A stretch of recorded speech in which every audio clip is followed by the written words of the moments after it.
Before we get into that, let's talk about Navratri. You chaired Navratri this year. What the heck? And it was all during a virtual setting too. So double what the heck. How was that? Chairing with Lucky this year. It was so good. First of all, it was such a great success. If you didn't Yeah. attend, you should have because it was awesome. But it was a really wonderful event, and like shout out to you and Lucky and everyone at HSA for making it. High above our shadow. Oh my god! Extraordinaire. I did not do anything. It was all Gauree and Lucky. Literally, Vibe of, you sell yourself so short. Vibe of does so much. Facts. But yes, please. Yeah. Oh, it was incredible. It was like, so basically, I think I always kind of knew that I wanted to chair Navratri at some point because it's my favorite festival. Like, ooh, I didn't know that. Oh. Yeah, like ever since it's like one of my best friends is Gujarati, and like, ever since we were little, like we'd go to Garba like every single year without fail. And just, yeah, it's like literally the second like Navratri ends, we're like, so when's Garba coming back again? Like all year we'd be so excited for like Garba season. And even like when I had marching band and stuff, and that was like in the middle of like Navratri season, that like we still always made time to go. So I think I always knew that I wanted to chair Navratri at some point because it was like a festival that was so special to me. I think also I want to like, but I think like part of my vision was also I want to expand the event, right? Like part of it was like I'm South Indian and like we celebrate Navratri with Golu, and I really want to see that representation because that is like a very big part of our culture too, and like it's important for HSA to be representative of like all the different ways in which like Hinduism manifests and is like celebrated. And I think it's also that like Navratri itself is like, it's honestly such a meaningful holiday, or not holiday, meaningful festival, because it's about celebrating the goddesses and like celebrating femininity, and especially with like Indian society being like as patriarchal as it can be, I think it's like really important for us to recognize like, to like actively recognize feminism, I guess, and in these contexts, and have these discussions and understand like this kind of, I guess, like cognitive dissonance that we see between how Hinduism supposedly views women and goddesses and how we see it played out in like culturally.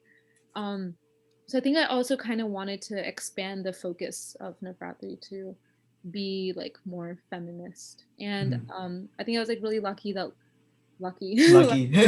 was like kind of on the same page, and like we both like had this vision that we wanted to carry out with this event. And we actually had like a plan initially for like Navratri to be like this like really big like week-long event basically, and then COVID hit and that scrapped a lot of our plans for like in-person things. But again, I think it's like luckily like we were kind of able to make the most of it and find those silver linings. And we organized like, and we decided like, you know, we want to involve other orgs on campus, like we want to reach out and kind of also expand like the scope like beyond for the event itself. Yeah, like beyond UT, and like in some ways like being virtual kind of lends itself to that extended scope, right? Like for example, we had like our guest speaker for the event was Deepika Mutiala, and like I know not everyone knew who she was because she's like kind of in this like niche of like the beauty industry, but like growing up I watched Deepika Mutiala and like her like she like meant so much because it was like, if you don't know who she is like a South Asian like cosmetics like beauty entrepreneur. Yeah, beauty entrepreneur. She's like the founder and CEO of her company Lip Tinted, and she actually got her start like making YouTube videos. And she's this like Telugu girl from like a Houston suburb, like Sugarland. She went to UT. She went to UT. She went to Combs, and then she like made it. And I think it's like a story that meant so much because this was basically my life, like a South Indian girl from like a Texas made like a Texas like suburb who goes to UT and like wants to make a difference. And so that representation mattered a lot. And like if we had like Navratri as normal, like an in-person event, we never could have reached out to her. We never could have like communicated with her and like had her at our event just because of like location restrictions, right? Like she wasn't based in Texas.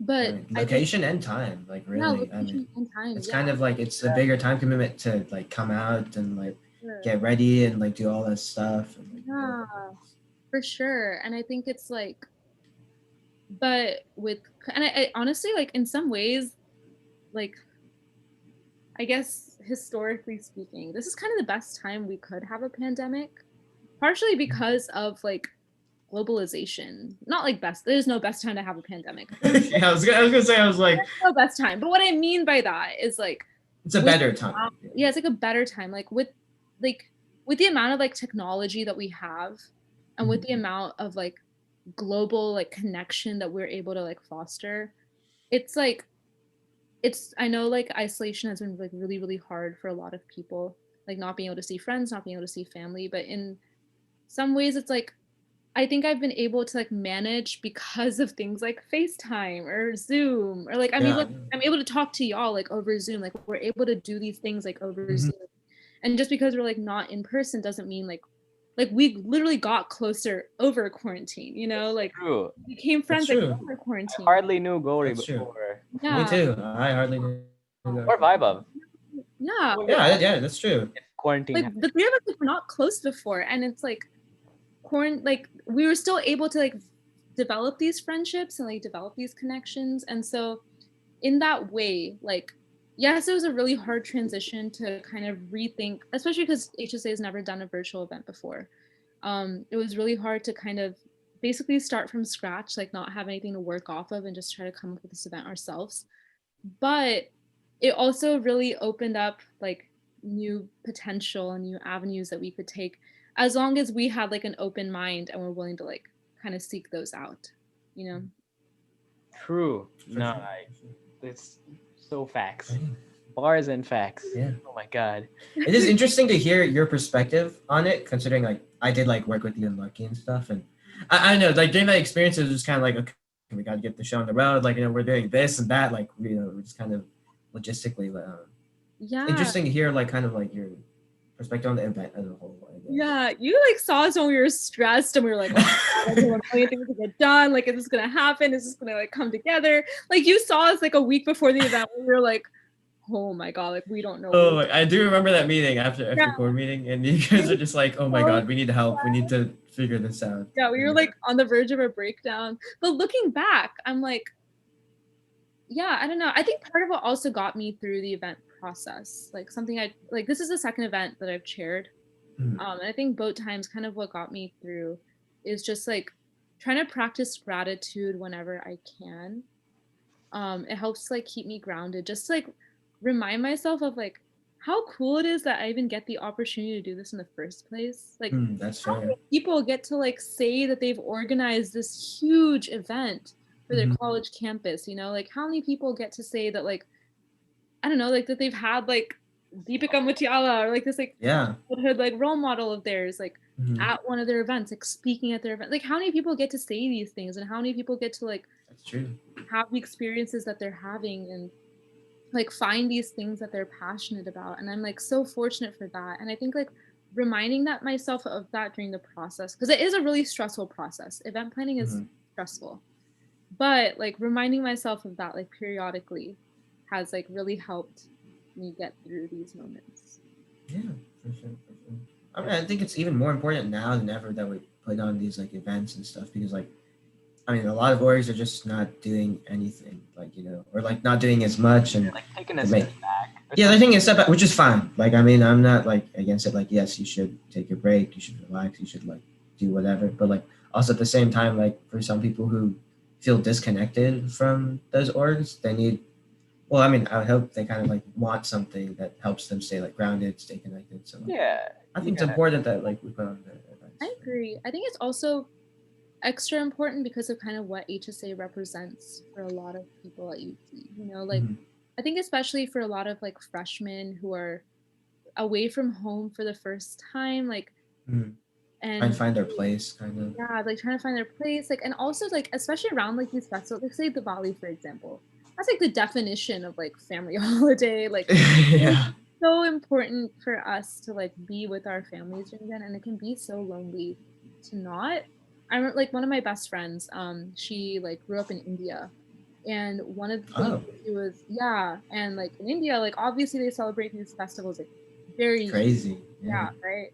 Like she says, like during Diwali, like you like can't hear anything because of how many firecrackers. Like the sky is lit up the whole night because of all the Dang, that's crazy.